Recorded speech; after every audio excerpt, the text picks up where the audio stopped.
সকলকে স্বাগত নমস্কার জানিয়ে কামাস কিচেন শুরু করছে আরও একটা নতুন রেসিপি। আজকে বানাবো এই যে গোটা গোটা পটল দেখতে পাচ্ছেন। আমি পটলগুলো কেটে মুখটা চিড়ে নিয়েছি, চিড়ে নিয়ে দানাটা বের করে দিয়েছি। আমি এটা বানাবো গোটা গোটা পটলের সর্ষে দিয়ে পোস্ত দিয়ে ঝাল। তাহলে দেখুন আমি কীভাবে রেসিপিটা বানাচ্ছি প্রথম থেকে শেষ পর্যন্ত। তাহলে চলুন আমি আগে পটলগুলো একটু ভেজে নিই। পটল ভাজবার জন্য দিয়ে দিচ্ছি কড়াইতে সর্ষের তেল। আমি প্রথমে পটলটায় লবণ হলুদ মাখিয়ে নেব। দিয়ে দিচ্ছি লবণ, দিয়ে দিচ্ছি হলুদের গুঁড়ো,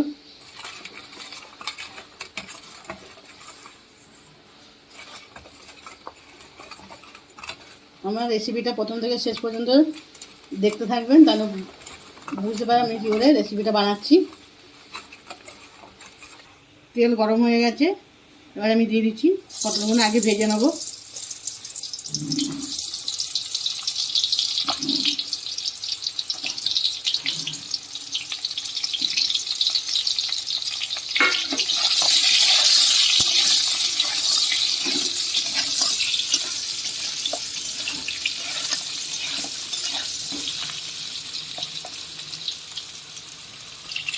এবার আমি গ্যাসটা একদম আস্তে করে এটা মিনিট 10 চাপা দিয়ে এটা পুরো নরম করে নেব। এদিকে চলুন আমি সর্ষে পোস্ত বেটে নিচ্ছি।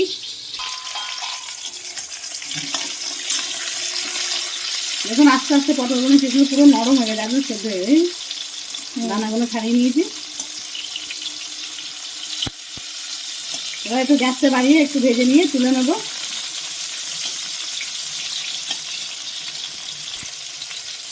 পটলের ঝাল সর্ষে পোস্ত দিয়ে করলে খুব বেশি লাল লাল করে পটল ভাজলে পটলের স্বাদ চলে যাবে। এরকম করে অল্প অল্প করে ভাজতে হবে, অথচ নরম হয়ে যাবে।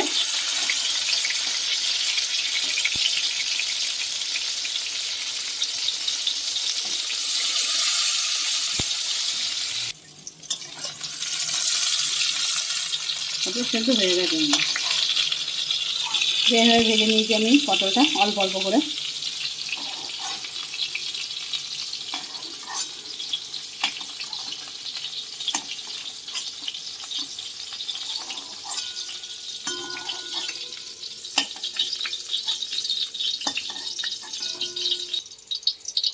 পটলে ঝাল করার জন্য আমাদের শুধু পটলটা গোটা গোটা দেখিয়ে আমি ভাজা শুরু করে দিয়েছিলাম। তারপর আমি কী কী বেটে নিয়েছি দেখুন। সর্ষে, কালো সর্ষে নিয়েছি আমি এখানে, আমরা চাইলে সাদা সর্ষে দিতে পারেন। এখানে নিয়েছি পোস্ত আর কাঁচা লঙ্কা একসাথে বাটা, টমেটো কুচি আর পেঁয়াজ কুচি। এবার আমি রান্নাটা শুরু করে দেবো। পটল ভাজার তেল খানিকটা রয়ে গেছে, আমি এর মধ্যে তেল দিয়ে দেবো। দিয়ে দিচ্ছি অল্প একটু পাঁচ ফোড়ন। ফোড়নটা একটু ভেজে নিচ্ছি, একটা মিষ্টি গন্ধ বেরোচ্ছে।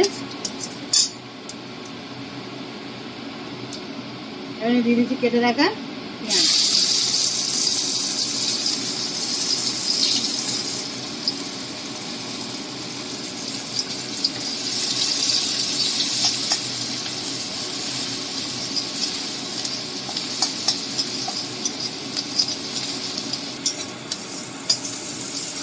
পেঁয়াজটাও তাই খুব একটু ভাজবো না,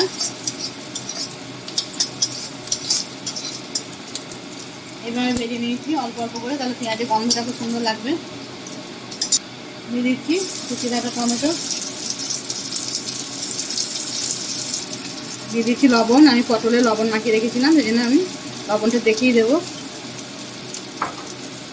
দিয়ে দিচ্ছি হলুদ গুঁড়ো, একটু কাশ্মীরি লঙ্কা গুঁড়ো,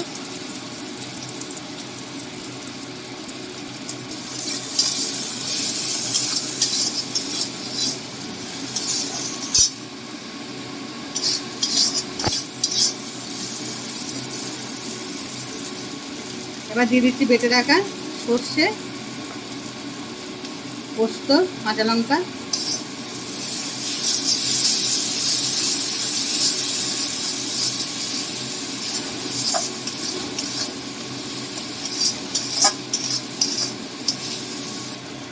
এবার দিয়ে দিচ্ছি মশলা বাটি ধোয়া একটু জল।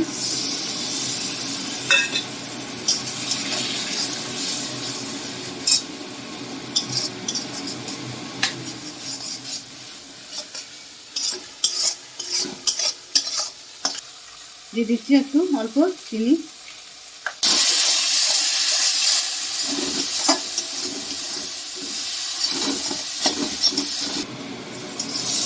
এইভাবে নেড়ে নিয়েছি, যেহেতু সর্ষে আছে বেশি নাড়লে তেতো হয়ে যাবে। আমি জল দিয়ে দেবো।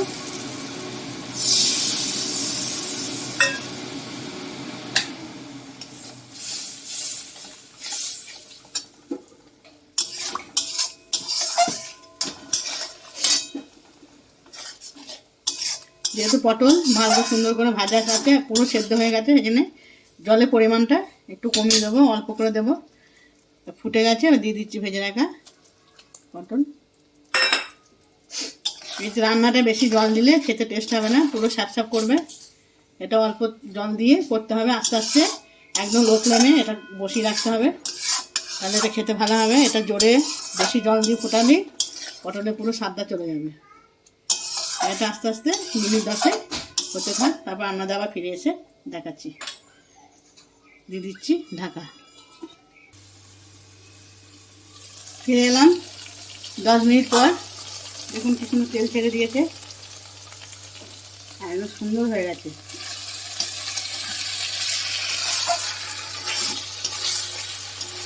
পায়টা মাখি মাখি গরম ভাত রুটি খুব ভালো লাগে। একবার রেসিপিটা বাড়িতে বানিয়ে খাওয়ার অনুরোধ রইল, বাড়িতে বানিয়ে খেয়ে দেখবেন, আশা করি ভালো লাগবে।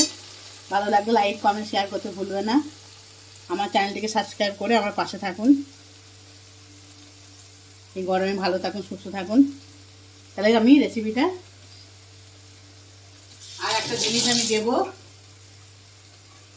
নামাবার আগে আমি দিয়ে দেবো একটু কাঁচা সর্ষের তেল।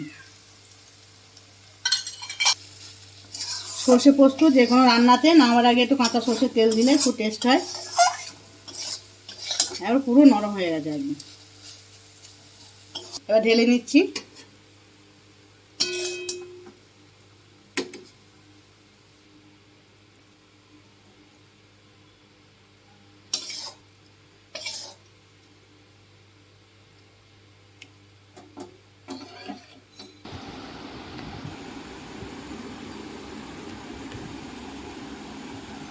বাকি